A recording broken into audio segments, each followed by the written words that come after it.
एक इंसान ने ना चाहते हुए भी ये साबित करके दिखा दिया कि उम्मीद आखिरी सांस तक नहीं छोड़नी चाहिए। क्यों नहीं छोड़नी चाहिए ये वीडियो देखते देखते आपको पता लग जाएगा। भगवान श्री राम ने 14 वर्ष का वनवास काटा था, लेकिन वो जंगल था, वहां पर खाने पीने की व्यवस्था की जा सकती थी। लेकिन क्या हाल होगा आपका अगर आपको 14 महीने के लिए बीच समंदर में एक छोटी सी नाव पर छोड़ दिया जाए। उस नाव का कंट्रोल सिस्टम भी आपके हाथ में ना हो, ना तो आप बाहरी दुनिया से संपर्क कर पाए, ना ही दूर दूर तक किसी इंसान की शक्ल देख पाए, ना तो आपके सर के ऊपर छत हो, ना ही सोने के लिए समतल जमीन, ना तो खाने के लिए खाना हो और ना ही पीने के लिए पानी। अगर हो तो सिर्फ दो चीज, ऊपर खुला आसमान और दूर दूर तक फैला तूफानों से भरा समंदर। ऐसी परिस्थिति में सरवाइव करने की सोचने मात्र से ही रूह कांप जाती है। तो सोचो कोई इंसान 14 महीने तक कैसे जिंदा रहा होगा बीच समंदर में। यह कहानी है एक ऐसे इंसान की जो ना चाहते हुए भी बीच समंदर में तूफानों के बीच कहीं अचानक से गुम हो गया और इन भीषण परिस्थितियों का सामना करना पड़ा।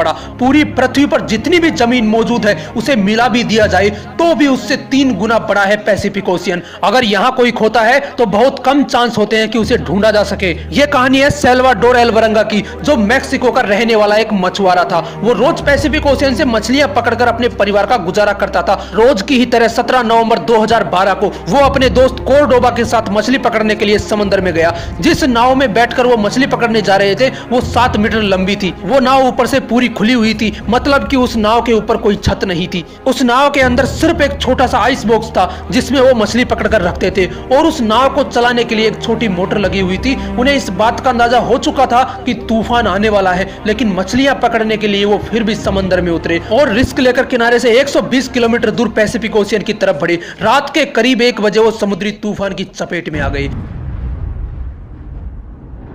मछली पकड़ने के लिए लगाए हुए जाल उन्होंने वहीं काट दिए और नाव को किनारे की तरफ दौड़ाने लगे। 6 घंटों तक लगातार नाव को दौड़ाने के बाद वो किनारे से 24 किलोमीटर दूर थे, लेकिन उस वक्त नाव को चलाने वाली मोटर ने भी काम करना बंद कर दिया। लेकिन नाव में लगा रेडियो अभी भी काम कर रहा था। उन्होंने रेडियो की सहायता से अपनी लोकेशन अपने बॉस को बताई। उनके बॉस ने उनसे कहा कि वो उन्हें लेने आ रहा है, लेकिन कुछ देर बाद ही उनके रेडियो ने भी काम करना बंद कर दिया। अब ना तो वो किसी से संपर्क कर सकते थे, ना ही अपनी नाव को कहीं ले जा सकते थे। उन्हें किनारे पर खड़े पहाड़ नजर आ रहे थे। वो किसी तरह अपनी नाव को किनारे की तरफ ले जाने की कोशिश करते, लेकिन विपरीत दिशा में चल रही हवा उनकी नाव को किनारे से दूर ले जाने लगी और किनारे पर दिखाई दे रहे पहाड़ धीरे धीरे दिखाई देना बंद हो गए। उनके बॉस ने उन्हें ढूंढने के लिए सर्च टीम भेजी। 4 दिन सर्च ऑपरेशन चला, लेकिन वो कहीं नहीं मिले और उनके बॉस ने हार मानकर उन्हें ढूंढना बंद कर दिया। और तब तक हवा का बहाव उन्हें किनारे से 450 किलोमीटर दूर ले जा चुका था। उस छोटी सी नाव को एक विशाल समंदर में ढूंढना बहुत मुश्किल था और ऐसी परिस्थितियों में उनका भोजन था कछुए और मछलियां। उन्हें समंदर में बहती हुई प्लास्टिक की बोतल्स मिली। जब भी बारिश होती वो पीने का पानी उन बोतलों में इकट्ठा कर लेते और जब बारिश नहीं होती थी तब वो कछुओं का ब्लड और अपना यूरिन पीते थे ताकि उस विशालकाय पैसिफिक ओशियन में अपने आप को जिंदा रख सके। सोचो उस समय उनकी क्या हालत हुई होगी। अगर वो किसी को आवाज लगाना भी चाहें तो मीलों दूर तक उनकी आवाज सुनने वाला वहां कोई नहीं था। और ऐसे ही 4 महीने गुजर गए, लेकिन उन्हें कोई नहीं खोज पाया। और 4 महीने बाद एल्वरंगा के दोस्त कोर्डोबा ने जीने की उम्मीद छोड़ दी और इस वजह से उसने खाना पीना बंद कर दिया। अब धीरे धीरे उसका शरीर कमजोर पड़ने लगा। उसका शरीर इतना कमजोर हो गया कि उसी नाव में उसकी मृत्यु हो गई। सोच कर देखो उस समय क्या गुजरी होगी एल्वरंगा पर, जब उस विशाल का समुद्र में उसका इकलौता साथी उसे हमेशा के लिए छोड़कर चला गया। अब उस विशाल पैसिफिक ओशियन में एल्वरंगा बिल्कुल अकेला था। दोस्त की मौत के 4 दिन बाद एल्वरंगा ने भी जीने की उम्मीद छोड़ दी और सुसाइड करने के बारे में सोचा, लेकिन एल्वरंगा ने ऐसा नहीं किया और फिर से परिस्थितियों से लड़ने की सोची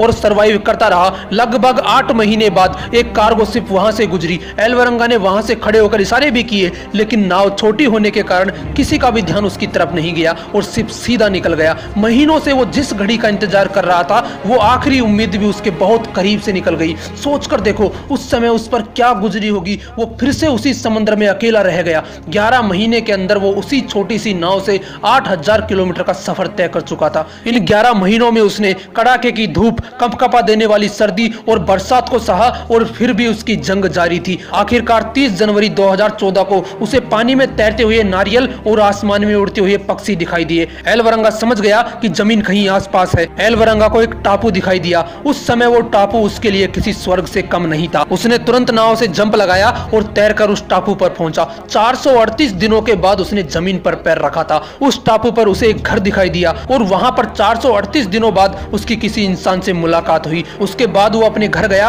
और अपनी इस पूरी जर्नी की एक किताब लिखी। ना चाहते हुए भी उस बंदे ने एक ऐसा वर्ल्ड रिकॉर्ड बना दिया जिसे कोई नहीं तोड़ना चाहेगा। दोस्तों, ये कहानी हमें एक बहुत बड़ी सीख देती है कि हमें आखिरी सांस तक हार नहीं माननी चाहिए। अगर उसका दोस्त भी हार नहीं मानता तो वो भी आज जिंदा होता। इसलिए हमें आखिरी सांस तक हर संभव प्रयास करना चाहिए। और एक बात जो मैं मेरी वीडियोज में अक्सर बोलता हूं, कोशिश करो जब तक ऊपर वाला दम ना निकाल दे। आए हो निभाने किरदार जमी पर तो कुछ ऐसा कर दो कि जमाना मिसाल दे।